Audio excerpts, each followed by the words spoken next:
Alléluia. Bonjour à tous. Est-ce qu'on est heureux d'être là ce matin? Est-ce que quelqu'un est vraiment dans la joie d'être là ce matin? Est-ce qu'il peut saluer son frère à côté et lui dire bienvenue, bon appétit, mangeons ensemble. Mangeons ensemble ce matin la bonne parole de Dieu. Ne laisse rien. Tout est à prendre, car il n'est question que de lui. Il n'est question que de lui. Alors je rends grâce à Dieu pour ce privilège et cette opportunité qu'il me donne encore ce matin d'apporter sa bonne parole. Et nous avons commencé une série sur les portes de Sion parce que nous sommes dans l'année de Sion, qui est l'année 2017 est pour nous Sion, la révélation de notre positionnement spirituel en Christ. Dieu dit que nous ne nous sommes pas approchés, Hébreux 12, nous ne nous sommes pas approchés d'une montagne qu'on pouvait toucher, mais nous nous sommes approchés de la montagne de Sion, de la cité du Dieu vivant, de la Jérusalem céleste, des myriades que forme le cœur des anges, de Jésus, le médiateur de la nouvelle alliance, du sang de l'aspersion qui parle plus que celui d'Abel. Et depuis le début de l'année, nous sommes en train de parcourir les merveilles de Sion. Nous sommes en train de voir dimanche après dimanche, mercredi après mercredi, mardi après mardi, dans les cellules, les merveilles de Sion. Est-ce que quelqu'un sent que Dieu est en train de le conduire dans quelque chose de glorieux? Est-ce que quelqu'un sent ça dans sa vie? C'est ce que le Saint-Esprit fait. Il le fait à chaque instant. On voit son effet, mais on ne saurait pas expliquer comment il a fait. Mais on sait seulement qu'il est passé par là, comme le vent.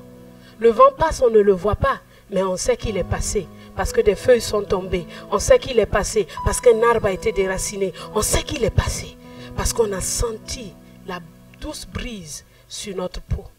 Alléluia. Alors ce matin, nous allons continuer dans nos portes de Sion et nous avons tiré, la Bible me dit que l'Éternel aime les portes de Sion plus que toutes les demeures de Jacob. Et nous sommes allés dans Néhémie chapitre 3 et nous avons vu que là, Néhémie a été pris d'un fardeau que le Seigneur lui a donné de reconstruire les murailles et de rétablir les portes qui étaient consumées par le feu. Et dans Néhémie chapitre 3, nous avons vu qu'il était question de 10 portes. Et c'est à partir de ces portes-là que nous sommes allés pour voir, parce que Jérusalem est une image de Sion. Pour voir qu'est-ce que le Seigneur Jésus nous enseigne, porte après porte. Nous avons vu la porte des brebis, qui est la première porte. Nous avons vu que le Seigneur est le bon berger. Et qu'il a été aussi la brebis de Dieu, qui a été amenée sur cette terre et qui s'est laissé tondre, qui allait jusqu'au sacrifice. Nous avons vu la porte des poissons. Et nous avons vu que Jésus est celui qui nous ouvre la porte de l'emploi. Car il nous amène du naturel au surnaturel. Il a dit à des pêcheurs de poissons, suis-moi et je te ferai pêcheur d'hommes. Ils sont passés d'un état naturel, terrestre, temporel, ce qui pouvait disparaître un jour, à une dimension surnaturelle. Parce que Pierre aujourd'hui, son impact reste jusqu'aujourd'hui. Ce qu'il a enseigné continue à agir jusqu'aujourd'hui. C'est un impact éternel. S'il était resté un pêcheur de poissons, personne n'entendrait parler de lui. Ainsi de même, si tu restes un simple ingénieur, un simple médecin, une simple infirmière, ou un simple infirmier, ou un simple... tout ce que tu veux, tu passes à côté d'une des gloires de Sion. Parce que l'Ecclésiaste a dit, vanité des vanités. Qu'est-ce que ça c'est tout le travail que l'homme se donne sous le soleil? Mais Jésus est la réponse. Il dit, j'ai un emploi, j'ai une qualité de vie qui fait que ta vie ne peut jamais être vanité des vanités. Tu ne peux pas finir ta vie en disant vanité des vanités, non. Paul en terminant sa vie, il a dit, j'ai combattu le bon combat, j'ai gardé la foi. Il ne pouvait pas dire ma vie a été vaine, non. Il dit, j'ai achevé la course. Il y a une carrière qui lui est ouverte. Car Hébreux 12, 1 me dit, courons avec persévérance dans la carrière qui nous est ouverte. Chacun de nous a une carrière qui lui est ouverte. Et ta carrière n'est pas la mienne. Mais nous avons tous à regarder à Jésus, qui lui est le chef et le consommateur de la foi, qui donne à chacun la foi dont il a besoin. Et nous avons besoin de continuer à regarder à lui. Et nous avons vu mercredi dernier la porte, la vieille porte. La vieille porte. Jérémie chapitre 16. 6 verset 16. Jérémie 6 verset 16. Jérémie 6, 16. Il dit, ainsi parle l'Éternel. Placez-vous sur les chemins et regardez. Et demandez quels sont les anciens sentiers. Demandez quels sont les anciens sentiers. Quelle est la bonne voie? Marchez-y, et vous trouverez le repos pour vos âmes. Mais ils répondirent, nous n'y marcherons pas. Que personne au milieu de nous ce matin ne dise, je n'y marcherai pas. Car Jésus a dit, il dit, placez-vous sur les chemins et regardez. Demandez quels sont les anciens sentiers et quelle est la bonne voie. Marchez-y, marchez sur une seule voie, la bonne voie. Et vous trouverez le repos pour vos âmes. Qui est-ce qui a parlé comme ça? Qui a parlé comme ça? Qui a pu dire, venez à moi, vous tous qui êtes fatigués et chargés, et je vous donnerai du repos. Qui a pu dire que suivez mes instructions, recevez, prenez mon joug, car mon joug est doux et léger, et vous trouverez le repos pour vos âmes. Qui a dit ça? C'est Jésus. C'est de lui qu'il est question. C'est lui encore notre enseignant. Et il nous est intéressant de savoir qui est ce Jésus. Jésus n'a rien à voir avec Moïse. On ne peut pas comparer Jésus avec Moïse, ni avec Élie, ni aucun des prophètes. Car eux tous sont ses serviteurs et ses créatures. Quand Jésus dit quelque chose, tu ne peux pas aller mettre un autre discours à côté. C'est que tu ne le connais pas bien. Regardez, nous allons parcourir ce matin, nous allons voir ce Jésus qui est passé dans toutes les lignes de l'Ancien Testament, passé inaperçu mais présent, et qui a été révélé par sa naissance, et qui est venu dans le monde, qui a parlé maintenant ouvertement, mais il n'a pas commencé à parler quand il est né. Il parlait depuis longtemps, parce qu'il est la parole. Alléluia. Regardez Genèse chapitre 1, dès le commencement, vous le verrez. Vous savez, un bel exercice à faire quand tu lis l'Ancien Testament. Demande-toi, où est Jésus? Où est Christ? Parce qu'il est caché partout. Demande-toi où il est. Jésus a dit aux disciples de Démaïus, quand ils marchaient sur le chemin, il dit, commençant par Moïse et tous les prophètes, avec les psaumes, il leur a expliqué comment les gens ont parlé de lui. Il est question de lui partout. Alors s'il est question de lui et qu'il apporte son enseignement, nous devons écouter. Nous n'avons pas d'autre option, car c'est lui qui est la vie. Regardez, Genèse chapitre 1, verset 3. Qu'est-ce qu'on dit là-bas? Verset 1 d'abord. Au commencement, Dieu créa les cieux et la terre. Verset 3. Dieu dit que la lumière soit. Et la lumière fut. Colossiens 1, verset 16 me dit ceci. Colossiens 1, 16 me dit ceci. Car en lui ont été créées toutes les choses. Toutes les choses. Qui sont dans les cieux. Les choses que tu ne connais pas qui sont dans les cieux. Et sur la terre. Tout ce qui existe. Les montagnes. Les collines. Les vallées. Les mers. Les fleuves. Le soleil. La lune. Les étoiles. Tout ce qui existe. Le vent. Tout ce qui existe. A été créé par lui. Par lui. Il était là à la création. Agissant. Dieu est la source de toutes choses.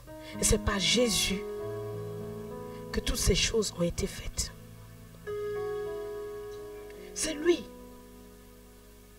Et en Genèse 1 et Genèse 2, Dieu commençait à vouloir avoir une communion avec l'homme pour pouvoir lui expliquer pourquoi il a fait la terre. C'est pour ça qu'il est nécessaire pour toi d'entretenir une bonne communion avec Dieu. Pour que Dieu puisse t'expliquer pourquoi il t'a fait. Pourquoi il t'a mis dans cet environnement. Pourquoi il te fait passer par ces choses.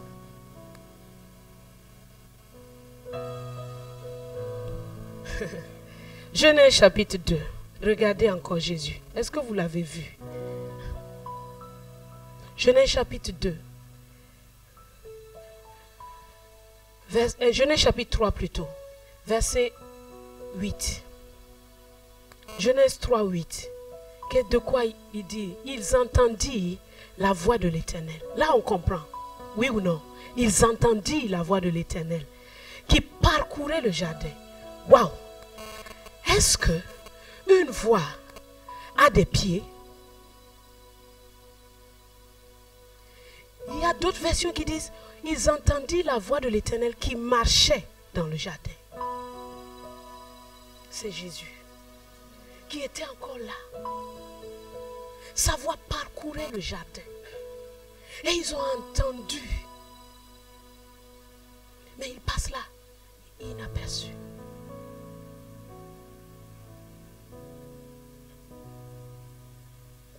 C'est encore ce Jésus. Regardez, après la chute, Dieu fait quoi? Au verset 21 du chapitre 3, l'Éternel Dieu fit à Adam et à sa femme des habits de peau et il les en revêtit. C'est encore là une image de ce Jésus qui avait déjà été immolé avant la fondation du monde. Comme la Bible nous dit, revêtez-vous du Seigneur Jésus. C'était encore lui. Parce que lui seul pouvait couvrir la honte de l'homme. Lui seul. Tu as beau mettre des habits jolis, tu as beau te maquiller, la honte qui est en toi, ça ne peut pas partir. Si Jésus n'intervient pas à l'intérieur. C'est pour ça que l'homme, il met tout le focus sur l'extérieur. Parce qu'il y a un seul qui peut changer l'intérieur. Et il est là encore en Genèse. Il est là en Genèse. Jésus, il est encore là, dans le verset 24. Est-ce que vous l'avez vu? La Bible me dit ceci. C'est ainsi qu'il chassa Adam. Et il mit à l'orient du jardin d'Éden des chérubins qui agitent une épée flamboyante. Pour garder quoi? Le chemin de l'arbre de vie. Il dit, il mit des chérubins. Et regardez l'arche. L'arche de l'alliance. Il y a les chérubins qui sont au-dessus du propitiatoire. Et Dieu dit à Moïse, c'est là que je te rencontrerai. C'est là que je te parlerai. L'arbre de la vie n'est rien d'autre que la communion avec Jésus. C'est pour ça que Jésus est venu te dire que si tu ne manges pas sa vie, tu ne bois pas son sang, tu ne peux pas avoir la vie en toi. Parce qu'il est l'arbre de vie. Ce Jésus, il est présent là, partout. Mais non manifesté, non révélé, caché. C'est pour ça que la Bible me dit que le mystère de Dieu caché depuis tous les temps et de tous les âges. Jésus a toujours été là dans l'histoire de l'homme. Parce que c'est lui le Seigneur de l'homme. C'est lui le Seigneur de gloire. C'est lui seul qui doit être entendu. C'est lui seul qui à la fin restera. Tout disparaîtra. Seuls ceux qui sont en lui tiendront. Est-ce que tu l'as vu? Et voyez-vous, les chérubins étaient à l'orient. À l'orient d'Éden. Pour garder le chemin. Et si vous regardez la porte de l'orient là-bas, vous allez voir Jésus notre gloire. Quand Ézéchiel a eu la vision, je parcours la Bible, donc ceux qui sont des bons lecteurs de la Bible comprennent ce que je suis en train de dire. C'est pour ça qu'il faut lire la Bible. Quand Ézéchiel a eu une vision du tabernacle, de la gloire de Dieu, on dit que la gloire de Dieu est passée par la porte de l'Orient. Et c'est Jésus seul qui peut nous ouvrir la porte de la gloire de Dieu. C'est Jésus seul qui peut nous montrer qui Dieu est. Et comment nous aussi nous pouvons partager sa gloire. Nous pouvons nous revêtir de ça. Pas pour devenir non, mais pour être comme lui.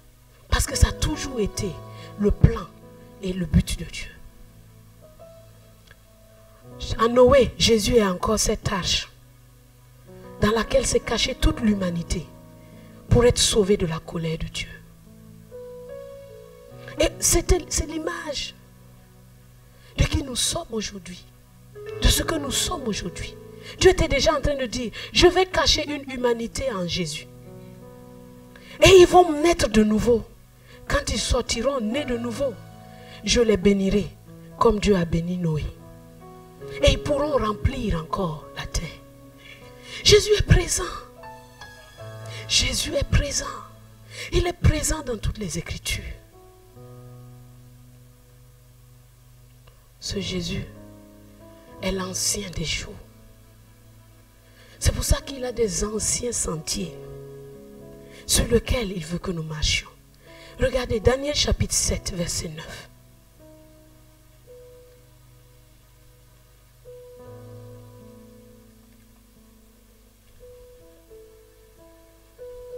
Je regardais et pendant qu'on plaçait des trônes et l'ancien des jours s'assit.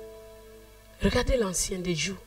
Son vêtement était blanc comme la neige et les cheveux de sa tête étaient comme de la pure laine. Son trône était comme des flammes de feu et des roues comme un feu ardent. La Bible me dit que le Père est invisible. Le Père est invisible, mais il s'est rendu visible dans la personne de Jésus. Et voyez-vous, il s'appelle l'ancien des jours, assis sur le trône. Regardez Apocalypse 1, verset 12. C'est l'apôtre Jean qui parle. Il dit, je me retournais pour connaître quelle est la voix qui me parlait. Et après m'être retourné, je vis 7 chandeliers d'or. Et au milieu des 7 chandeliers d'or, quelqu'un qui ressemblait à un fils d'homme, vêtu d'une longue robe, ayant une ceinture d'or sur la poitrine. Sa tête et ses cheveux étaient blancs comme la laine. C'est pas comme ce qu'on a vu tout à l'heure. Sa tête et ses cheveux étaient blancs comme la laine, blanches comme de la neige, et ses yeux étaient des flammes de feu. Ses pieds étaient semblables à de l'airain ardent, comme s'il lui était embrasé dans une fournaise, et sa voix comme celui des grandes eaux. Et la voix continue et dit, il a dans sa main droite 7 étoiles. De sa bouche sort une épée aiguë à 2 tranchants. Son visage est comme le soleil lorsqu'il brille dans sa force. Quand je le vis, je tombais à ses pieds comme mort. Il posa sur moi sa main droite en disant, ne crains point. Ne crains point. Ne crains point. Quand Jésus vient toujours pour t'enseigner ses voies, il te dit ne crains point. C'est la peur qui nous empêche d'obéir à Dieu. C'est la crainte qui nous empêche d'obéir à Dieu. Alors que sa nature et sa puissance est disponible en toi. Il te dit, ne crains point. Je suis le premier et le dernier. Et le vivant. Et j'étais mort. Et je suis vivant au siècle des siècles.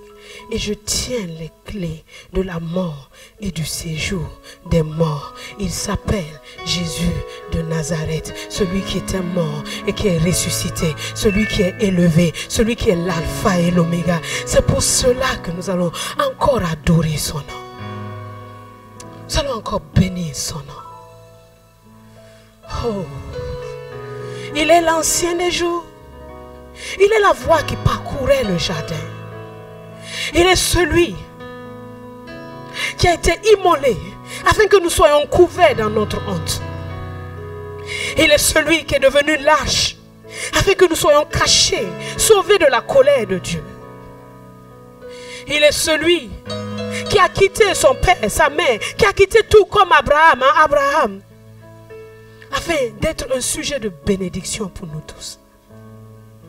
Il est l'alpha et l'oméga, le premier-né d'entre les morts, l'agneau de Dieu, le seul Seigneur. Il est incomparable, il est admirable, Père éternel, Dieu puissant. Il est l'ancien des jours, il est l'ancien des jours. Son nom c'est Jésus, son nom c'est Jésus, son nom c'est Jésus, son nom c'est Jésus. Adore-le, son nom c'est Jésus, son nom c'est Jésus, son nom c'est Jésus. Son nom c'est Jésus. Oui, ne crains point. Son nom c'est Jésus. Oui, ne crains pas. Son nom c'est. Ne crains pas, mon frère. Son nom. Il te dit, ne crains pas. Son nom c'est. Il est le premier. Son nom c'est. Il est le dernier. Son nom c'est. Il est l'alpha, son nom c'est. Il est digne de louange, son nom c'est. Il est l'ancien des jours. Il est assis sur le trône, son nom c'est. Oh, son nom c'est Jésus. Son nom c'est Jésus, son nom. Il marche dans son église. Il marche au milieu de nous. Son nom c'est Jésus. Son nom c'est Jésus. Son nom c'est Jésus. Son nom c'est Jésus. Il est la voie qui parcourt la terre. Il est l'âge de Noé. Il est l'agneau immolé. Il est le ressuscité. Il est celui qui nous sauve, celui qui nous libère, celui qui nous rachète. Son nom c'est Jésus. Il est digne de louange. Son nom c'est Jésus. Son nom c'est Jésus. Son nom c'est Jésus. Son nom c'est Jésus. Par lui sont toutes choses. Par lui la lumière fut manifestée. Par lui l'étendue devint visible. Par lui le soleil fut. Par lui la mer fut. Par lui les mers furent. Par lui les océans furent. Par lui la terre produisit.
La peur.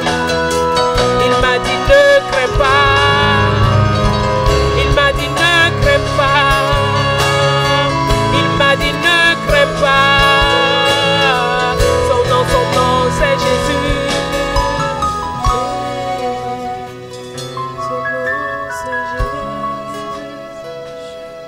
Ne crains pas. Refuse la peur.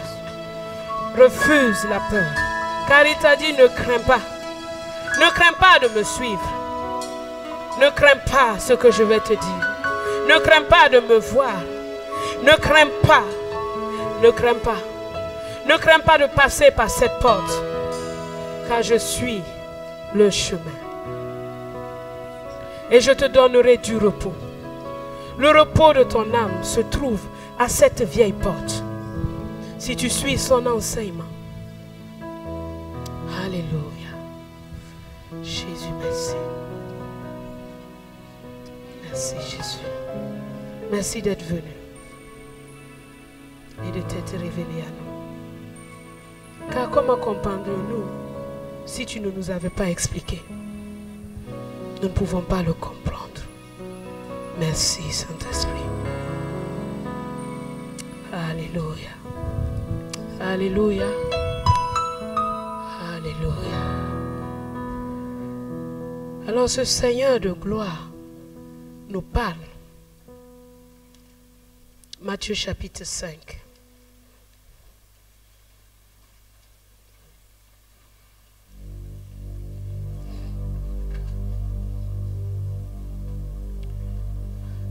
Puisqu'il est l'enseignant,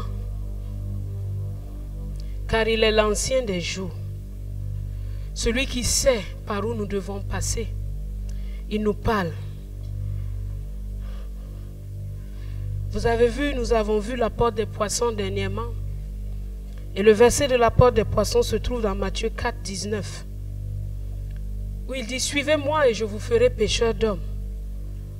Mais après que ses disciples l'aient suivi, Jésus passe à une autre étape et nous amène à la vieille porte. Et c'est dans Matthieu chapitre 5. Il monte sur une haute montagne. Il monte sur une montagne. Et la série que le pasteur Doudou est en train de faire nous parle de Sion, la solution. Il nous parle que Dieu a établi les montagnes comme des solutions aux problèmes des hommes. Il y a beaucoup de choses dans lesquelles tu passes parce que tu restes dans une bassesse. Ou les responsabilités, ou les choses dont il a parlé. Mais Jésus veut leur montrer qu'il y a un niveau où ils doivent monter. Et Jésus monte sur la montagne.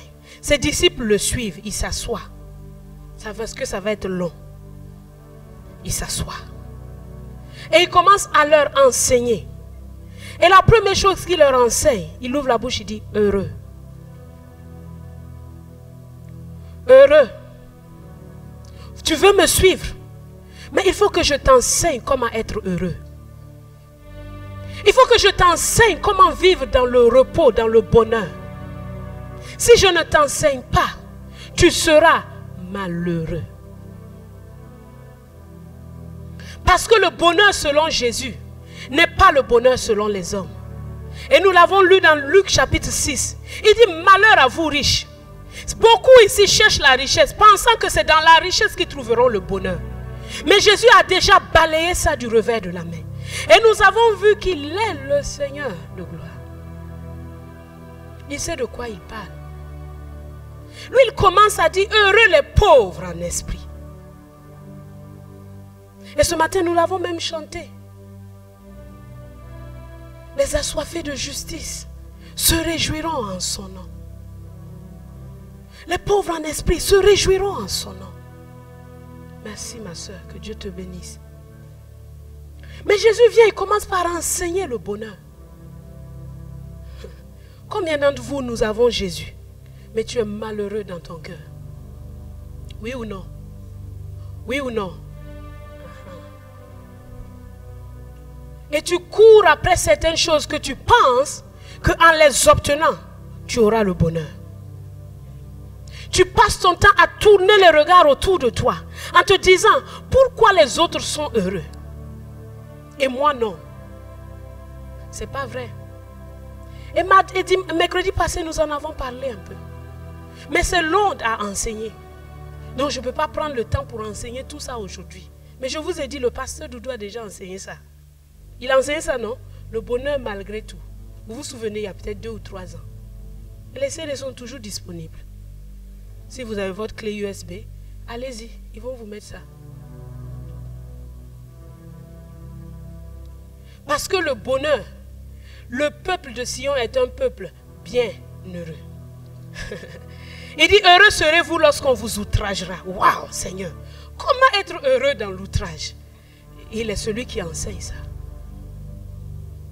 Il dit, réjouissez-vous et soyez dans l'allégresse. C'est lui qui enseigne ça. Notre bonheur ne dépend pas de ces choses extérieures. Ton bonheur dépend de lui. Et il est en toi. Il vient te dire, c'est un enseignement. Ce n'est pas une proclamation. Ce n'est pas une prédication. C'est un enseignement. C'est pour ça que ça prend du temps. Tu comprends? L'enseignement, ce n'est pas comme la prédication. La prédication, c'est la proclamation. On dit que, et puis ça y est. L'enseignement, c'est comme si tu veux être médecin. Tu ne peux pas être médecin en un jour. On va comment faire? T'enseigner. T'enseigner là, ça prend du temps. Donc ne sois pas étonné, mon ami, que Dieu n'enlève pas cette chose-là.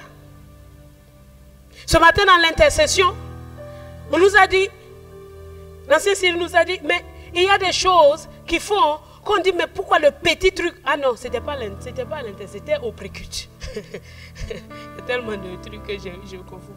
C'était au précute, mais c'était approprié. Dis, mais Dieu, si tu es si fort que ça, le petit truc que je te demande depuis tant d'années, pourquoi tu ne me le donnes pas? C'est pas ce que vous dites? C'est pas ce que vous dites? Ah, il ne va pas vous donner. J'ai dit, il ne va pas vous donner. Ah bon, mais maman, toi-même tu as prêché ici qu'il va nous donner. Oui, mais j'ai dit aujourd'hui, la parole d'aujourd'hui, il ne va pas te donner parce qu'il a mieux à te donner. Il a mieux à te donner. Dieu donne le soleil à tout le monde. Ce que tu cherches là, c'est ce que tu dis que les païens ont. Mais pourquoi Dieu ne te donne pas? Si vraiment, puisque tu es son enfant. Parce qu'il a mieux à te donner. Il ne donne pas ses valeurs aux païens. Il ne donne pas son caractère, sa nature aux païens. Il ne donne pas sa manière de vivre aux païens. Aucun païen ne peut vivre comme Dieu. Mais Dieu veut que tu vives comme lui, que tu réagisses comme lui, que tu exerces la même valeur que lui. C'est pas plus précieux que ce que tu cherches. C'est beaucoup plus précieux. C'est pour ça qu'il te dit que si l'épreuve de ta foi, réjouis-toi. Parce que l'épreuve de ta foi va produire quelque chose de plus pur, quelque chose d'éternel. C'est ce que Dieu veut produire en toi. Il ne veut pas te donner l'argent, il ne veut pas te donner mari, femme, tout ça. Il s'en fout de ça. Il s'en fout de ça. Ce qu'il veut produire en toi, c'est une gloire. La gloire de Sion, que tu ne peux trouver nulle part, seul en Jésus. Tu peux aller chez Bouddha, tu ne le trouveras pas. Tu vas où tu veux, tu ne le trouveras pas.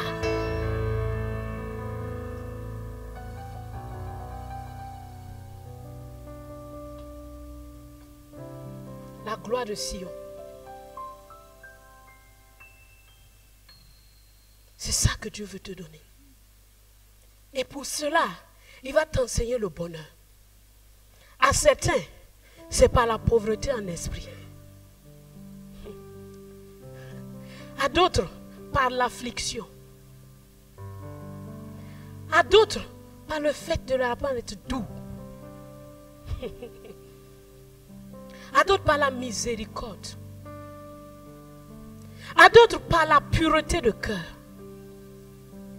À d'autres, par la paix qu'ils procurent autour d'eux. À d'autres, par la persécution à cause de la justice.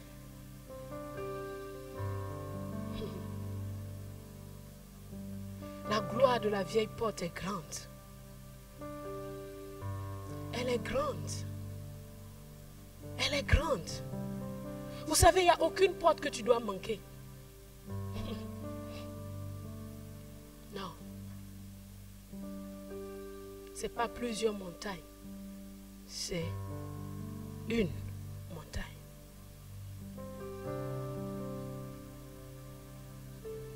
La deuxième chose que Jésus t'enseigne, il t'enseigne ton identité de sel et lumière. Tu dis, je dois savoir qui tu es. Tu dois savoir qui tu es. Dis, vous êtes le sel de la terre. Vous êtes la lumière du monde. C'est vous qui êtes le sel de la terre. C'est vous qui êtes la lumière du monde. Tu dois savoir Quand tu te lèves le matin, que ta première pensée, pauvre de moi, non, tu es passé à côté, tu n'as pas encore reçu l'enseignement de Jésus. Toi, te réveilles, je suis la lumière du monde. Le Fils de Dieu, comme dans le séminaire de profession, le Fils de Dieu est rentré dans son boulot. Oui ou non? Tu as déjà vu, tu as allumé une lampe et puis les ténèbres disent non, papa. Tu as entendu ça? Tu as vu ça? C'est une loi. Dieu a mis ça comme une loi pour nous montrer que chacun de ses enfants qui rayonnent, qui luisent, les ténèbres s'en vont. C'est une loi. Tu vas à Washington, tu fais ça. Il y a des ténèbres, tu allumes, ça va s'allumer.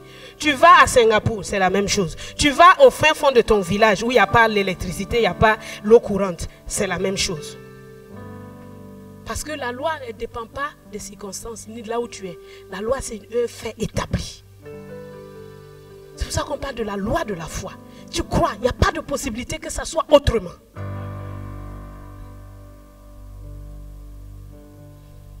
La troisième chose que Jésus nous enseigne, il nous enseigne qu'il est venu accomplir la loi. Sa mission, ce n'est pas de l'abolir, mais de l'accomplir. Parce que Dieu, il ne peut pas dire quelque chose et puis c'est mensonge. Ça n'existe pas. Il a accompli pour établir une loi supérieure. Et la loi supérieure qu'il a établie, c'est la loi de justice. C'est la loi de l'Esprit de Dieu en Christ. On ne va pas rentrer dedans, mais c'est pour dire, Jésus n'est pas venu pour dire que là maintenant vous pouvez mentir. Non. Quand on a dit que tu ne tromperas pas ton prochain là, ça continue à exister. Quand on a dit, honore ton père et ta mère, ça continue. Quand on a dit tu ne commettras pas de meurtre, ça continue. Mais voyez ce que Jésus va dire. Il dit, moi je suis venu maintenant pour établir une autre justice. Une justice plus élevée que celle des scribes. Regardez au verset 20 du chapitre 5. Nous allons parcourir comme ça le chapitre 5, 6, 7 et 8, 7 pour voir des grands points. Mais nous ne pourrons pas entrer en profondeur, mais c'est pour vous dire les grands points qui sont là. Verset 20. Car je vous le dis, si votre justice ne surpasse pas celle des scribes et des pharisiens, vous n'entrerez point dans le royaume des cieux. Si ta justice ne suit la vieille porte, tu ne peux pas entrer là-bas. Tu ne peux pas entrer. Mais expliquez-moi, comment faire pour avoir une justice plus grande que celle des scribes et des pharisiens? Déjà, leur justice là même, on peut pas, l'homme même ne peut pas accomplir. Mais il a déjà pourvu à ça. La Bible me dit que Jésus a été crucifié pour nos péchés et qu'il est ressuscité pour notre justification. Donc, tout ce qui concernait le péché, il l'a résolu par sa mort. Mais il ne s'est pas arrêté là. Dieu l'a ressuscité des morts. Quand Dieu l'a ressuscité des morts, une nouvelle humanité est sortie. Et cette humanité-là est devenue une justice de Dieu. Puisque je suis maintenant la justice de Dieu, Dieu va dire, je mets en toi une loi plus grande que celle des scribes et des pharisiens. Une loi à l'intérieur de toi. Une loi parce que tu as la nature pour faire ça. Dieu n'a jamais demandé à Moïse et aux Israélites de ne jamais se fâcher. Est-ce qu'il a demandé? Mais regardez ce que Jésus dit. Jésus dit, si tu ne mets en colère contre ton frère, tu l'insultes, on peut te juger pour la gêne. Dieu merci qu'il y a le sacrifice où on peut aller se repentir. Sinon, nous tous ici, on était dans le feu. Oui ou non? Mais c'est ça la justice de Dieu. Dit si par l'offense, par le péché, un seul péché, la mort a atteint tous les hommes. Par la justice de Jésus, là, par sa mort et la justification atteint tout le monde après plusieurs offenses. Tu comprends? C'est pour ça que même maintenant, après plusieurs offenses, tu peux revenir. Parce que le sacrifice de Jésus est plus grand que le péché d'Adam. Mais donc tu dois prendre conscience. Il dit tu es lumière là. Il y a une vie en toi. Et ta justice doit être plus grande que celle des hommes. Tu dois commencer d'abord par l'accepter. Il y a des gens qui disent c'est pas possible. Le c'est pas possible là, c'est ça l'incrédulité.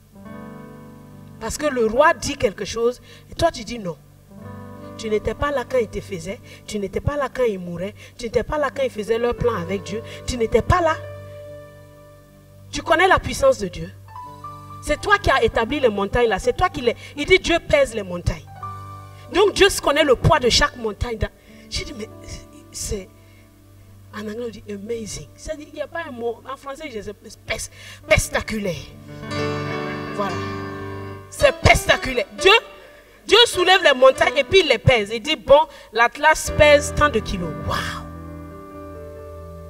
C'est pas arrivé par hasard. Tout est régi par lui. Alors s'il dit quelque chose, tu as intérêt à croire.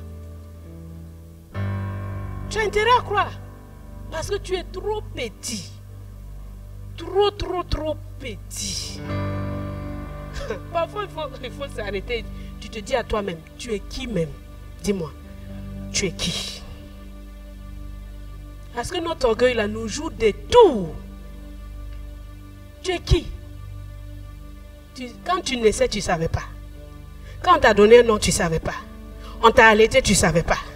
Maintenant que tu commences à parler, tu as une bouche. Ah, tu es qui? Parfois, il faut se regarder quoi. Et puis, c'est pour ça que quand tu as une petite maladie te frappe, là, tu te rends compte que tu n'es rien. Non, tu n'es rien. Tu n'es rien même. Ce que tu faisais, puis tu faisais le malin là. La même chose, tu n'es pas capable de le faire. Tu vois vraiment que l'homme doit craindre son Créateur. Tu dois le craindre. Il suffit qu'une de tes dents commence à faire mal. Tu ne vas pas dormir toute la nuit. Alors que la dent là, tu ne la considérais même pas. Quand elle était là, tu ne savais même pas qu'elle était là. Pour te dire que Dieu est grand et qu'il est digne de confiance. La justice de Dieu.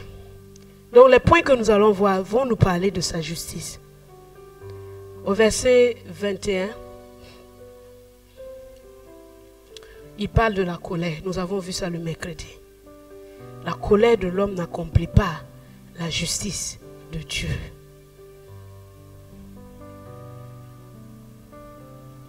Donc, quand tu suis Jésus, il y a un point. Il y a des gens qui disent, moi c'est moi je suis comme ça. Je suis juste colérique quoi. C'est comme ça. C'est pas comme ça. Tu entends? C'est pas comme ça. La nature que Dieu t'a donnée par la nouvelle naissance, c'est autre chose. Et il y a une douceur que Dieu a mis en toi.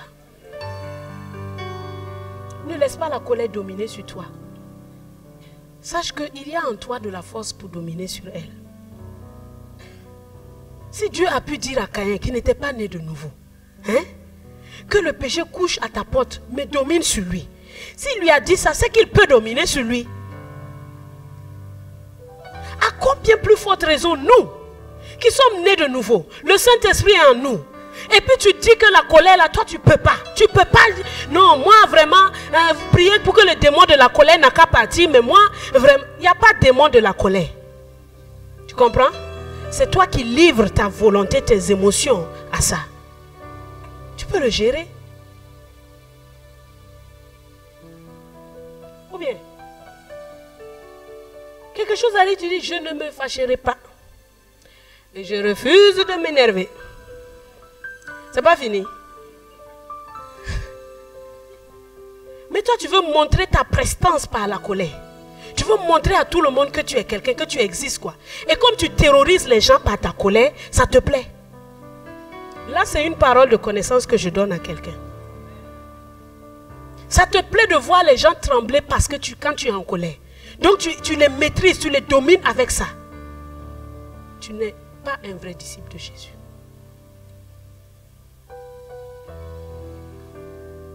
Un vrai disciple de Jésus écoute ce que son maître dit. Jésus le grand, le puissant, il pouvait écraser tout le monde. Mais il choisit. Toi, tu es qui? Tu es qui? Dis-moi. Tu es qui? Tu te prends même pour qui? Il faut qu'on soit humble. Il faut qu'on s'humilie. Que parfois on se regarde et dit, au fait, je me plains là-haut. Je suis qui? Je dis qu'on doit faire ça pour moi, on doit faire ça pour moi là-haut. Je suis qui au fait? Je suis qui? Tu vas revenir à ta place rapidement. Le repos va venir dans ton cœur rapidement. Et Jésus a gagné. C'est ça le repos pour nos âmes là. Quand on cherche des choses qui sont élevées, on se tourmente. Jésus lui-même n'a pas trouvé comme une proie à arracher d'être égal à Dieu. Toi, tu veux arracher des proies. Il y a des problèmes. Donc, la colère, dans son enseignement, à la vieille porte, il te dit la colère, bannis la colère. Es-tu un disciple de Jésus? La colère ne fait pas partie de ta vie. La colère contre ton prochain ne fait pas partie de ta vie.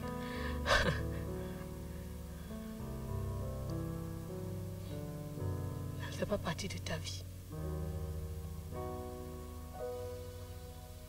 Il y a des gens qui disent, il faut que je me mette en colère pour pouvoir bien travailler. Oui ou non? Il y a des gens qui font ça, non? Oui ou non? Oui, il faut qu'ils soient énervés. Il faut qu'ils soient énervés, quoi. Il faut qu'ils soient bien fâchés avant de pouvoir faire quelque chose. Tu es charnel, mon frère. Même dans l'œuvre de Dieu, ce n'est pas la colère qui nous dirige, c'est la compassion. C'est la compassion. Jésus n'a jamais dit qu'il a vu des gens en train de pleurer et puis il était en colère contre le diable. Vous avez vu ça où? Il était ému de compassion envers ceux qui souffraient.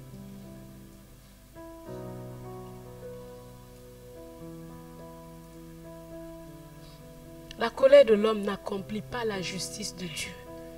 Dieu nous appelle à vivre sa justice. La justice avec laquelle Dieu vit. C'est ça qu'il nous dit de faire. Les gens insultent Dieu chaque jour. Est-ce qu'il ne peut pas leur envoyer une petite foudre au-dessus de leur tête? Hein? Pourquoi il ne le fait pas? Pourquoi est-il si patient? Toi, on t'a insulté un peu. Il ne sait pas de quel bois je me chauffe. Tu te chauffes avec quel bois au fait? Dis-moi.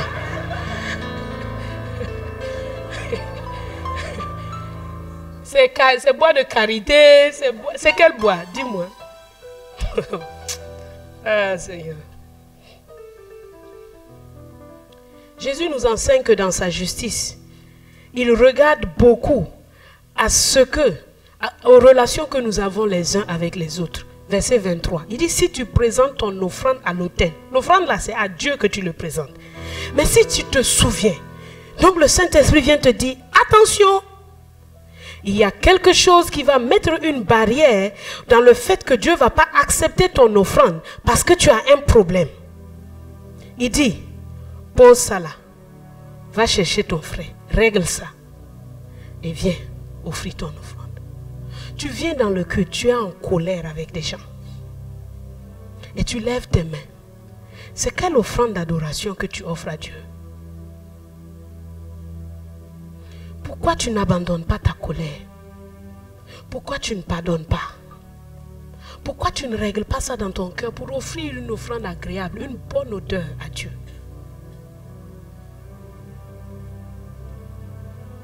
Verset 25, il dit, accorde-toi promptement avec ton adversaire. Jésus n'est pas dans les procès. C'est ce qu'il est en train de dire. Si tu as un problème avec quelqu'un, tu peux toujours le résoudre à l'amiable. Regarde. Pendant que tu es en chemin avec lui, de peur qu'il ne te livre au juge, que le juge ne te livre à l'officier de police et que tu ne sois mis en prison. Si entre frères, vous avez des problèmes et que c'est devant la justice que vous allez, vous êtes très misérable.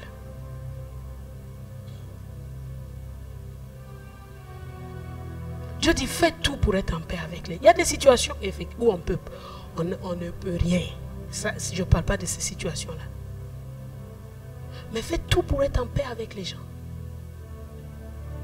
Ne te presse pas d'entrer en contradiction avec les gens et d'entrer en conflit avec les. Il y a des gens qui aiment les bagarres. Ils appellent ça le piment de leur vie. Piment. Tu as déjà vu piment même dans le verset, dans la Bible, là, piment.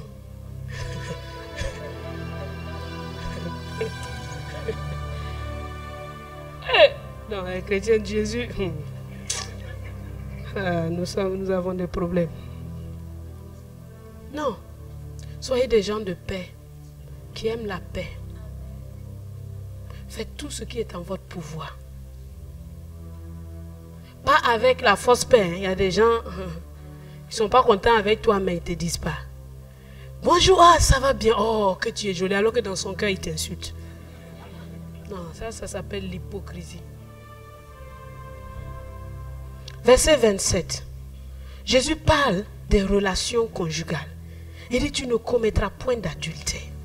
Regardez la justice. Il dit, mais si quelqu'un regarde une femme pour la convoiter, il a déjà commis un adultère avec elle dans son cœur. La justice de Jésus est plus élevée que la justice des hommes. Il dit, la convoitise là dans ton cœur, c'est un grand problème. Jacques dit que chacun est tenté selon la convoitise qu'il y a dans ton cœur. Tu es mou avec le péché, pourquoi? Tu regardes ces choses bizarres là. Et ça ne te dit rien. Regarde, la justice qui est en toi est une justice qui ne supporte pas ça. Parce que tout ton être entier appartient à Jésus. Tes yeux ne peuvent pas regarder ce qui ne t'appartient pas. Alors si tu as ça doit se résoudre. Tu ne dois pas juste dire, ok, ça passera un jour. Non, non, ça ne passera pas un jour. Il faut que tu cries à Dieu, tu dises, non, c'est trop, ça suffit. Je refuse cela. Je ne veux pas m'en accommoder. Je ne veux pas rester avec. Je ne veux pas jouer avec. Je vais chercher une solution. Mais tu caches ça au fond de ton cœur pour que les gens pensent que tu es saint. Mais Dieu, il voit ça, non? Il ne voit pas?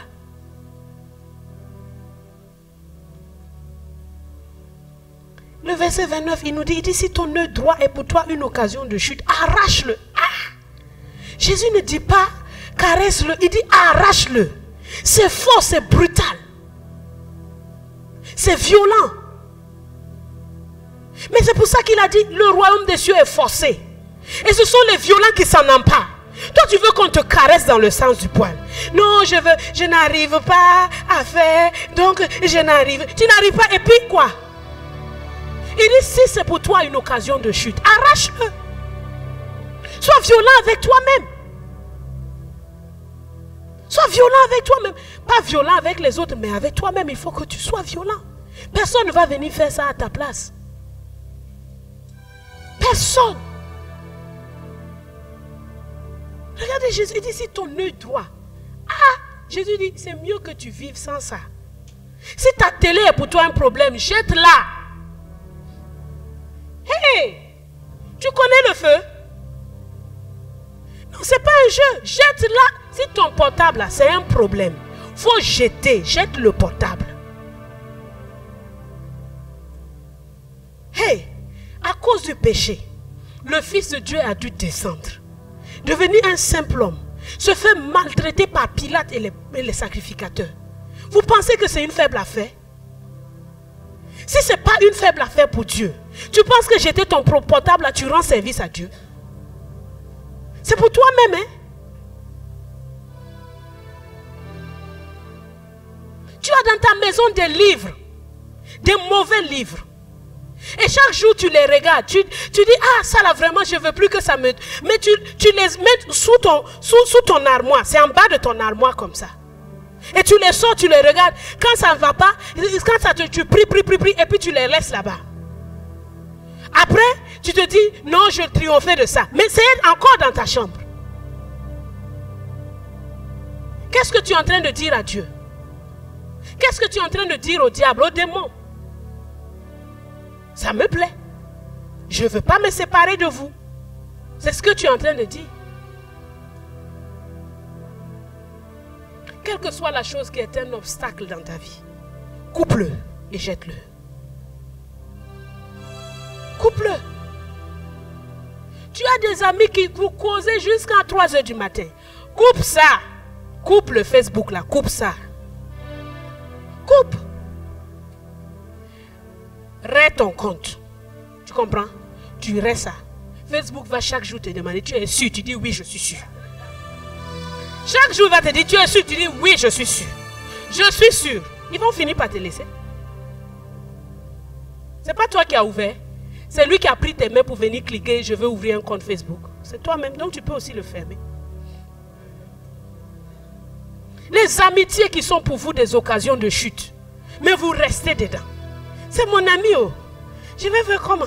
Quand il vient là, il me dit, on n'a qu'à boire un peu. Mais tu sais où ça t'emmène. Tu ne coupes pas ça.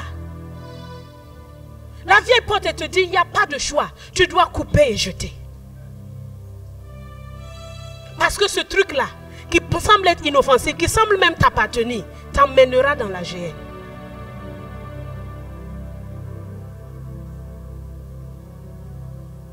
Il n'y a personne qui soit un disciple de Jésus qui ne puisse pas ne pas passer par cette vieille porte. Personne. Et tous vous le diront qu'à un moment, tous les grands qui sont dans la foi, les héros, ils vous diront qu'à un moment, séparation. Il n'y a personne qui va éviter ça. Personne. Sauf si tu n'es pas un disciple de Jésus. Si tu n'es pas un disciple de Jésus, grande est la route et spacieuse le chemin qui mène où? À la perdition. Tu peux prendre tous tes bagages, ta maison, tout. Aussi grand que tu Satan dit, tu veux venir avec ça? Il n'y a pas de problème. Viens seulement. Ah mais j'ai une petite colère là. Ça... Oh, tu veux, c'est la grande route que tu veux, non? Non, on va élargir la route. Ah non, lui, il bitume ça pour toi. Il dit, viens. Mais c'est la perdition. Jésus ne change pas sa route. Hein. Sa route reste la même. Il dit, tu veux passer ici? Eh bien, tu dois laisser ce fardeau là. Tu dois laisser ça. Tu dois couper ça. Tu dois abandonner ça. Je ne tolère pas ça. Je ne vais pas accepter ça. Je ne vais pas m'accommoder. Je ne vais pas te dire c'est pas grave. Il y a une phrase qui circule beaucoup et qui nous fait beaucoup de... C'est pas grave. Des choses, parfois c'est grave, hein, mais c'est pas grave. Ah, c'est pas grave. C'est grave. De quoi as-tu besoin de te séparer? Dieu te parle dessus depuis. Il te parle ou il te parle. Il te parle, il te reparle encore. Mais aujourd'hui, il vient encore te parler. Tu dis, si tu veux être mon disciple, tu veux faire partie de la montagne de Sion, eh bien, tu dois passer par la vieille porte. Et par la vieille porte, la colère, ça ne rentre pas. Par la vieille porte, l'adultère, ça ne rentre pas. Par la vieille porte, il faut que tu te sépares de tout ce qui est, pour toi, une occasion de chute.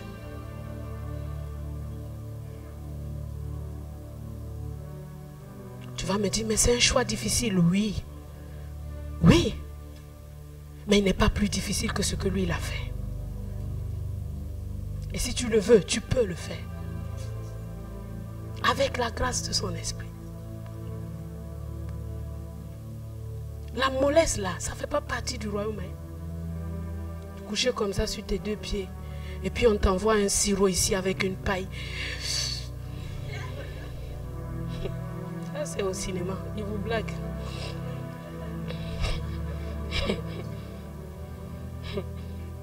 Coupe-le, jette-le.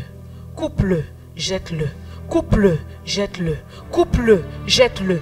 Personne ne va le faire pour toi. C'est toi qui dois prendre ta main, le couper et le jeter.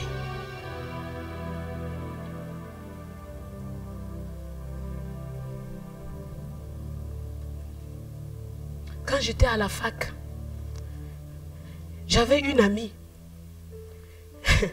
On s'entendait très bien.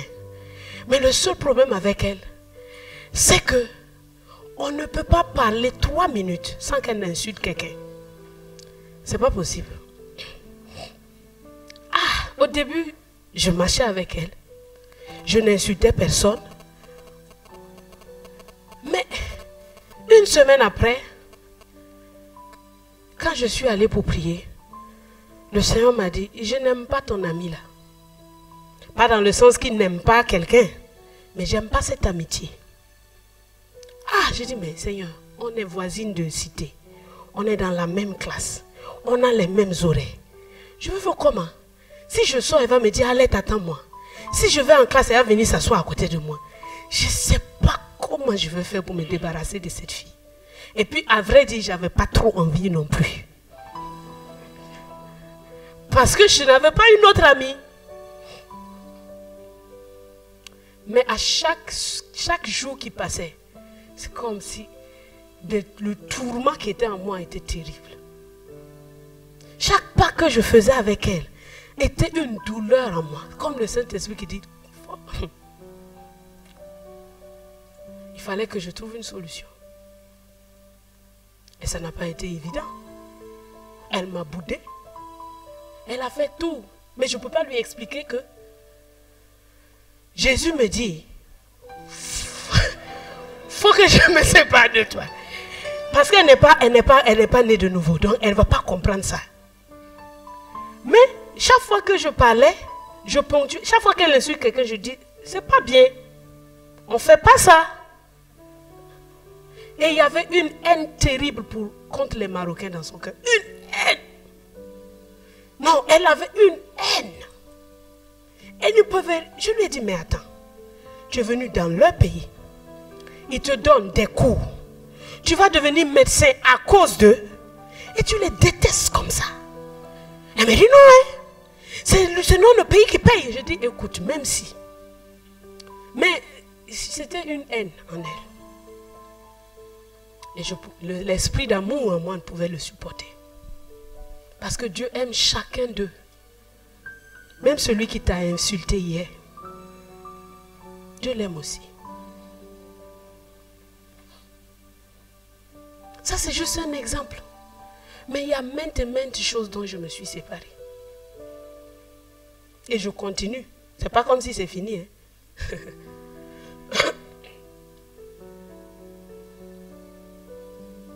Mon mari n'a pas de compte Facebook. Un jour, je lui ai dit que je veux ouvrir un compte. Il m'a dit, il a ri seulement. Donc, j'ai ouvert mon compte. Chaque fois, je partais écrire quelques posts d'encouragement. Après, je vois que je pars dans le lieu de la prière. Mon téléphone pendait. Quelqu'un a commenté ce que tu as dit. Je regarde. Après, je regarde lui là. Après, je regarde lui là. Donc, mon temps de prière fini. J'étais allé pour prier. Hein.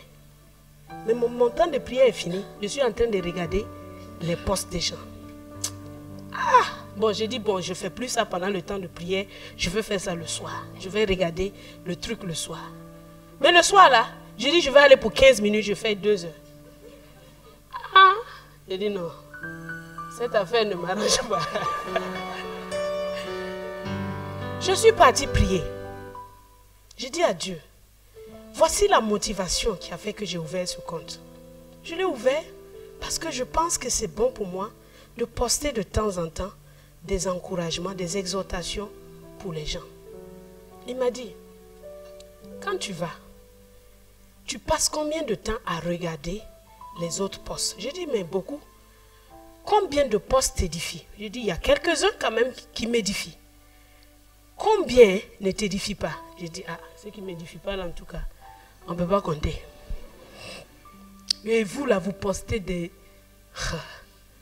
naze. Je suis naze aujourd'hui. Et puis quoi encore?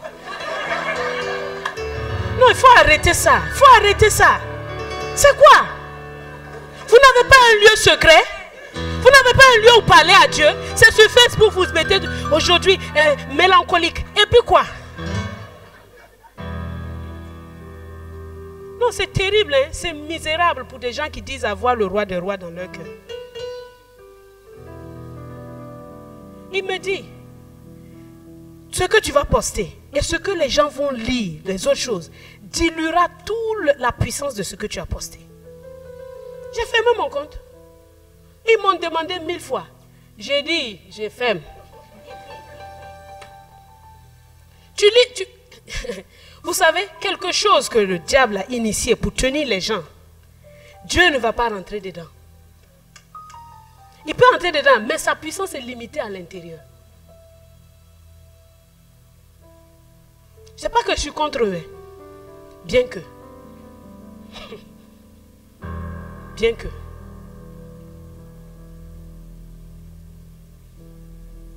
Est-ce que nous aussi, on ne peut pas avoir notre truc? Où c'est pas pollué?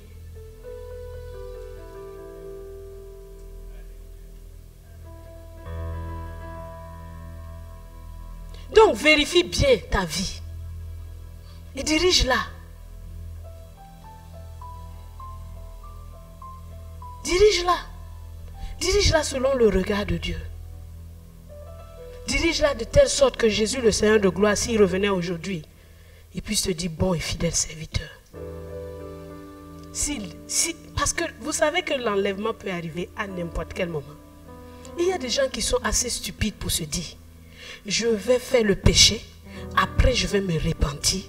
Et si Jésus vient là, ou bien si la mort te prend, qu'est-ce que tu fais? Vous savez, il n'y aura pas le temps de se repentir. C'est en un clin d'œil. Quand tu fais cling cling là, est-ce que tu as le temps même de dire une phrase? Non. C'est comme ça que son arrivée va arriver. Son avènement arrivera. Alors, jette-le. Coupe-le et... Verset 33. Jésus nous parle là de la vérité. Simplement. Il n'est pas besoin de jurer. Sois vrai. Oui, c'est oui. Il n'y a rien à ajouter dedans. Non, c'est non.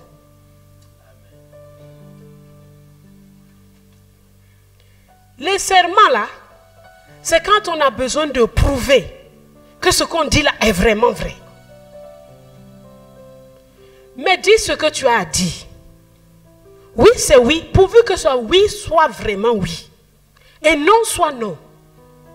Le reste là, c'est pas à toi. Jésus prône la vérité. Il dit que la vérité vaut mieux que les serments. Dans les relations conjugales, il dit, il ne faut pas regarder la convoitise à bannir. Il dit la fidélité. Dieu n'a jamais changé d'avis. Quand il a fait l'homme et la femme là, il a dit que personne ne les sépare. Dieu n'a jamais changé d'avis là-dessus. Quel que soit le problème que tu es en train de traverser, mon frère ou ma soeur, le divorce, ce n'est pas ça la solution. Ça, c'est l'enseignement de notre Seigneur Jésus. Après, il parle de la vengeance. Il dit que vous avez appris, Moïse a dit, œil pour œil et dent pour dent. Mais moi, je vous dis de ne pas résister aux méchants.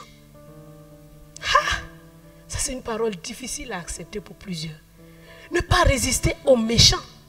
Mais ils risquent de m'écraser. Non, tu as un protecteur plus grand. C'est pour ça qu'il te dit toujours, ne crains pas avant de t'enseigner. Il sait pourquoi tu résistes. Parce que tu veux te défendre. Mais il veut que tu saches qu'il est ton défenseur. Il est ton défenseur. Il est ton défenseur. Il y a des femmes qui sont dans les foyers chrétiens. Il dit non, non, non, non. L'affaire de soumission là, on ne fait pas ça ici. Si tu commences à te soumettre, il va monter sur ta tête. Tu te réfugies où? La Bible me dit que celui qui le prendra pour appui n'aura point hâte de fuir. Celui qui s'appuie sur Jésus, tu t'appuies sur Jésus, sur son enseignement pour dire, je suis en train de faire ça dans ma maison à cause de Jésus. Je suis en train de faire ça dans ma maison parce qu'il m'a enseigné comme ça. Je suis en train de faire ça dans ma maison. Et est-ce qu'il n'est pas fidèle? Tellement d'exemples dans la vie. Qui a suivi Jésus et s'est retrouvé dehors? Mais est-ce que tu es prêt à endurer la douleur qui accompagne ça? Parce que je ne vais pas te cacher qu'il en est une. Mais il te dit que malgré ça, je vais te remplir de joie.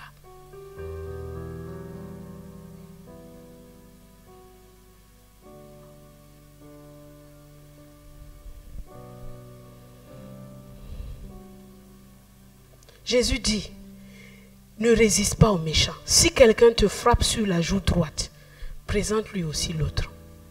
Regardez, si un petit enfant vient ici, bon, si je ne veux pas l'éduquer, je suis en train de parler d'un petit enfant que je ne veux pas éduquer. Il vient ici, il me donne une gifle. Il me tape. Est-ce que je vais me sentir en danger? Je peux même lui donner l'autre. C'est pour te dire, le méchant sera toujours inférieur au juste. Jésus est sur une montagne. La méchanceté sera toujours inférieure à la justice, à la bonté. La méchanceté sera toujours inférieure. Celui qui t'opprime, qui est méchant là, c'est parce qu'il est le plus petit. Et si tu fais comme lui, toi aussi tu deviens petit, misérable même, parce que tu as Jésus en toi et tu fais ça. C'est parce qu'il veut te dire la bonté domine sur la méchanceté.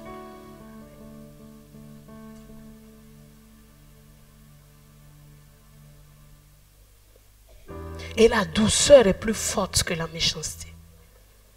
Il y a des gens qui pensent qu'être doux là vraiment c'est pas bon dans la vie. Il faut être violent là c'est envers toi-même. La douceur est plus forte. La douceur c'est pas une faiblesse. C'est une force. Si souvent dans vos maisons, laissez-moi vous parler, quelqu'un mange, il n'a pas lavé son assiette. Toi tu dis, non, ce sont des choses simples comme ça où Jésus vous attend. Vous dites vous êtes disciple là, c'est pas ici. Ici c'est un lieu d'adoration, d'instruction, de fortification. C'est pas ici que ça se passe. C'est chez toi à la maison. C'est à la fac, c'est dans la rue. Vous êtes colocataire dans une maison. Vous avez vos tours de cuisine. Il n'a pas fait sa cuisine. Bon, tu as dit, moi je suis un bon disciple, je vais faire la cuisine. Comme Jésus a dit, je suis venu non pour être servi, mais pour servir, je vais faire la cuisine. Tu cuisines. Tu as tout bien nettoyé. Il vient. Ça va? Et puis il prend son assiette, il se sert, il mange bien.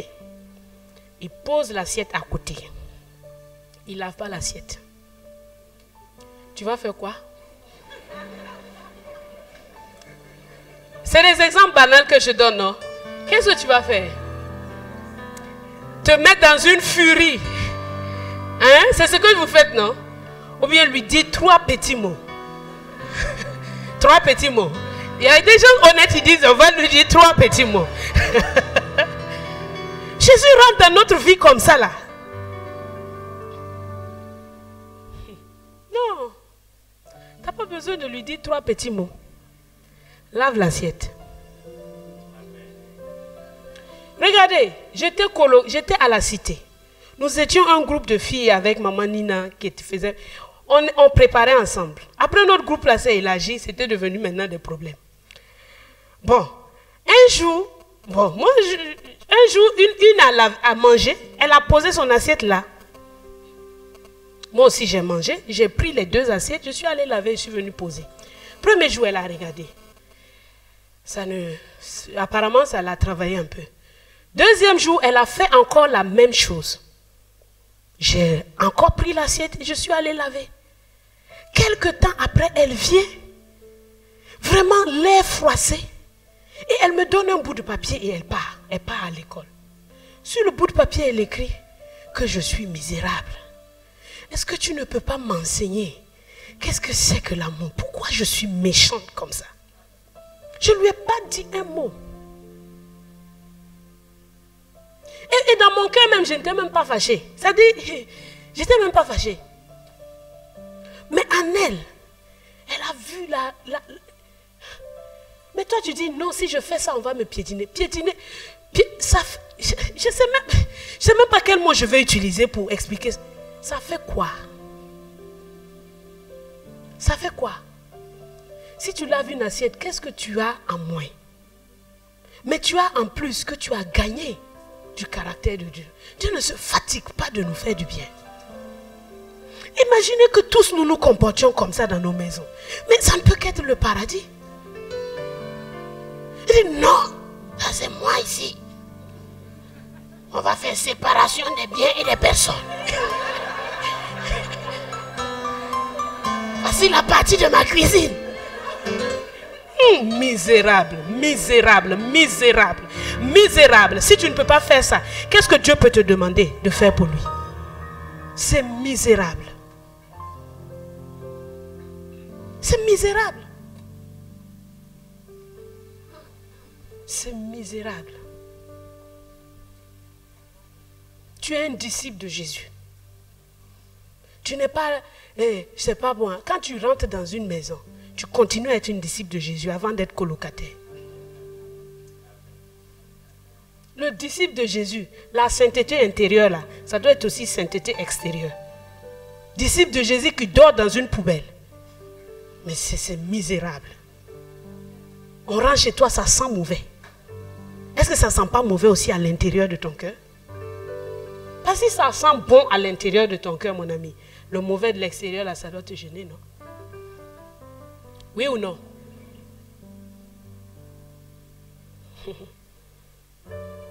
Ce matin-là, je ne vous rate pas. Hein. Je suis contente même. Ça vous fait du bien? Sûr? Vous allez pratiquer ça? Je n'ai même pas fini, mais je vais m'arrêter là. Et dire, enfin, il va nous laisser tranquille. On va pouvoir respirer un peu. Bon, donc je vais continuer. Il dit, si quelqu'un veut plaider contre toi et prendre ta tunique, donne-lui aussi ton manteau. Sois généreux. Il dit, mais est-ce que ça vient d'où? C'est Jésus. C'est Jésus. Si quelqu'un te force à faire 1 000, fais-en 2. Donne à celui qui te demande. Donne. Ne retiens pas. Il y a un proverbe qui dit, si quelqu'un te demande un bienfait, ne dis pas, reviens demain, quand tu peux le faire aujourd'hui.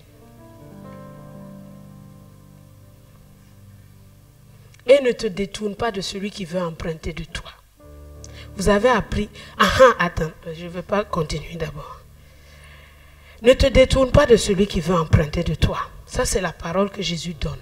Il dit, si quelqu'un veut emprunter de toi, il faut lui donner. Mais il y a des gens qui sont chrétiens, disciples de Jésus. Ils empruntent aux gens. Déjà, c'est-à-dire qu'il y a un problème si tu es quelqu'un qui emprunte. Ça veut dire que tu n'as pas bien compris la sagesse de Dieu pour ta vie.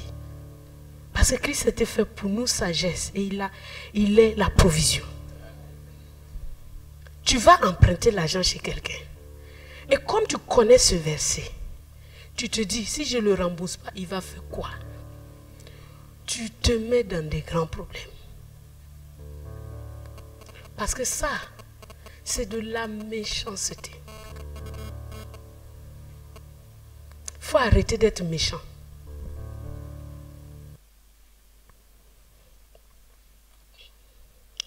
Bon, vous avez appris qu'il a été dit, tu aimeras ton prochain et tu haïras ton ennemi.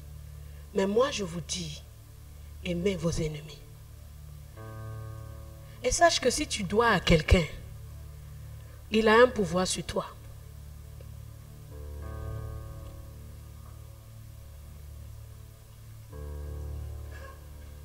Donc ton calcul là, c'est un faux calcul. Oui ou non? Ça te ruine toi-même. La Bible dit que celui qui paye ses dettes s'enrichit. Si tu veux commencer à t'enrichir, enlève le moins là qui est dans ton compte. Bon. Vous avez appris qu'il a été dit, tu aimeras ton prochain et tu aimeras tu haïras ton ennemi. Jésus dit quoi? Aimez vos ennemis. Bénissez ceux qui vous maudissent. Faites du bien à ceux qui vous haïssent. Et priez pour ceux qui vous maltraitent et qui vous persécutent. Donc, Jésus dit qu'il y a plusieurs sortes d'ennemis. Il y a les ennemis de la langue, ceux qui nous parlent mal de nous. Il dit ceux-là, il faut que tu parles bien d'eux. Ce n'est pas leur dire que Dieu te bénisse. Non, non. C'est parler bien de Dieu. Ah, le frère là, il est bien. Quelqu'un me dit, mais ça là, tu es en train de mentir, puisque je ne le pense pas dans mon cœur. Pense-le. Pense-le et dis-le. C'est un bon frère. Tu sais qu'il est en train de te maudire. Faites du bien à ceux qui vous haïssent. Si quelqu'un te hait, Jésus n'a pas dit de prier pour lui. Chaque catégorie d'ennemis, il y a une action bien précise pour eux. Il ne faut pas mélanger les choses. Si quelqu'un te hait, Jésus te dit, agis bien. Ça dit, pose des bonnes actions envers lui. Ne te mets pas à prier pour celui qui te hait. Ça ne va pas marcher. Parce que Jésus a dit de faire du bien à celui qui te hait. Tu vois qu'il est dans le besoin, tu l'aides. Tu sais qu'il te hait. Maintenant, ceux qui te maltraitent et qui te persécutent, prie pour eux. Tu as un mari qui te maltraite et qui te persécute, prie pour lui. Ton patron te maltraite et te persécute, prie pour lui. Et s'il te hait, fais-lui du bien. S'il te maudit, parle-lui en bien. Un Marocain te dit grosse tête ou bien esclave, tu lui dis sois béni. Tu es Dieu t'aime.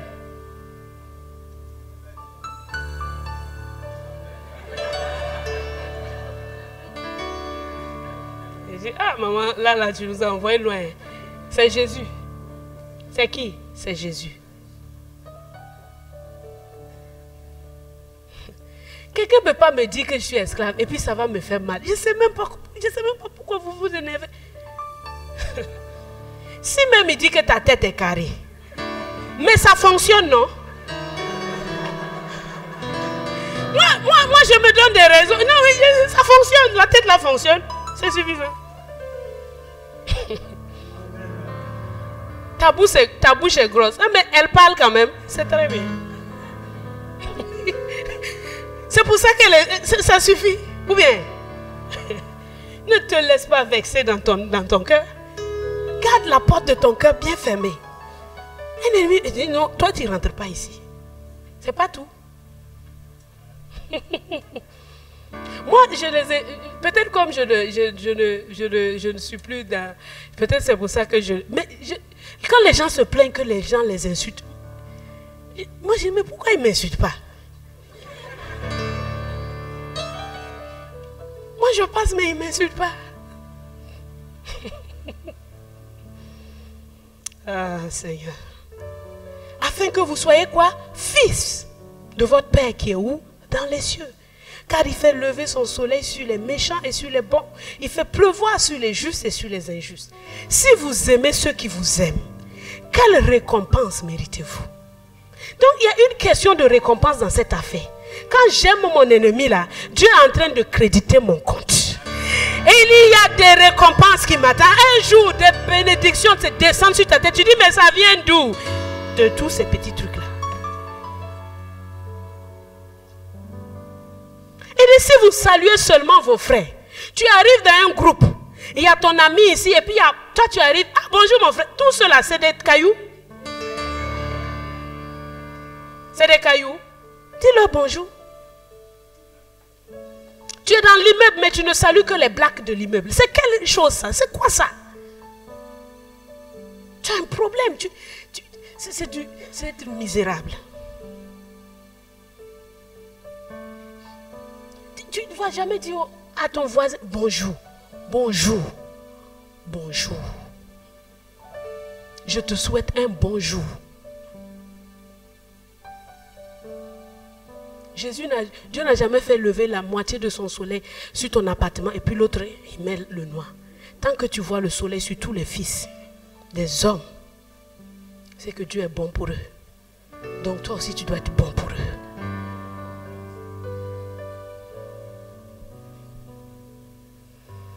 Alléluia.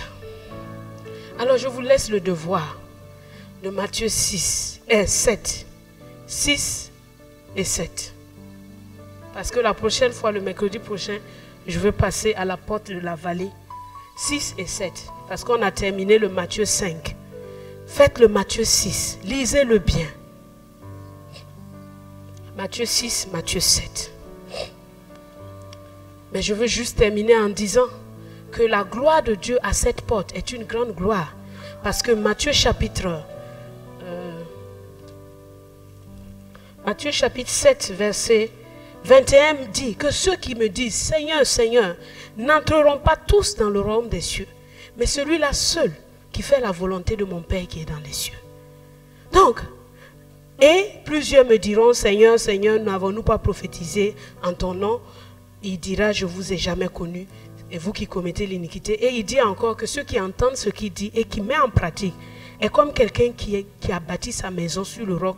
Il a creusé et il a mis des fondations.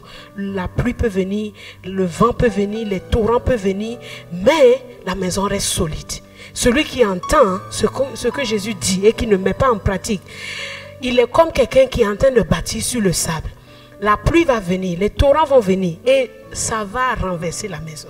Donc la pluie et les torrents, les tempêtes ne vont pas seulement passer dans la vie des non-croyants. Ça passe aussi dans la vie des chrétiens.